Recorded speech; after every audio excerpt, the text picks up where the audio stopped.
In literature, pun has the property of being one of the most important elements that we come across. In this regard, many people ask, what is a pun? What does the pun mean in literature?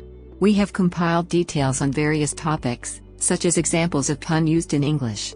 Pun comes across as a topic that most people know about but don't have detailed information about. In this sense, there is a place for him among the important topics that should be given decently about.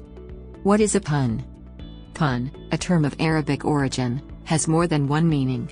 The first meaning of the term pun contains, there are pun reflecting our language in the word game, which is often used in court and folk decellings, based on using words that have separate meanings but have the same spelling and pronunciation together or in several places close to each other to give a very meaningful word another meaning each time. The first of these pun terms is used to mean language, the second is used to mean inner, heart.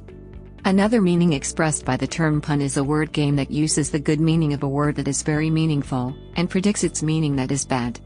What does the pun mean in literature? The question of what is a pun in literature comes across as one of the most frequently asked questions.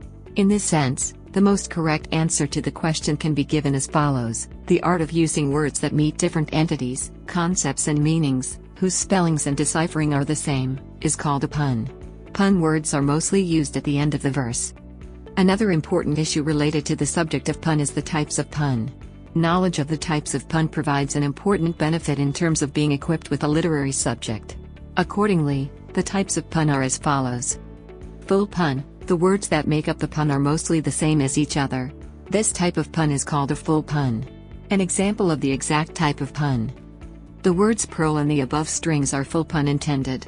The first word pearl is a name in the sense of a small, precious, hard, pearl-colored ornamental grain formed inside some crustacean marine creatures such as oysters. The second word from the Bible appears as a verb in the sense of to be offended by any behavior, to be upset, to be offended.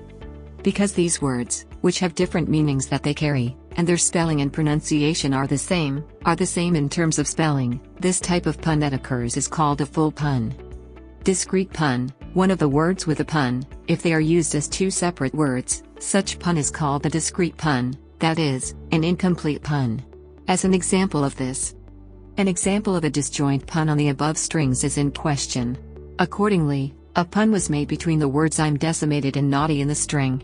In the first one, it consisted of two separate words, and in the second, it consisted of one word.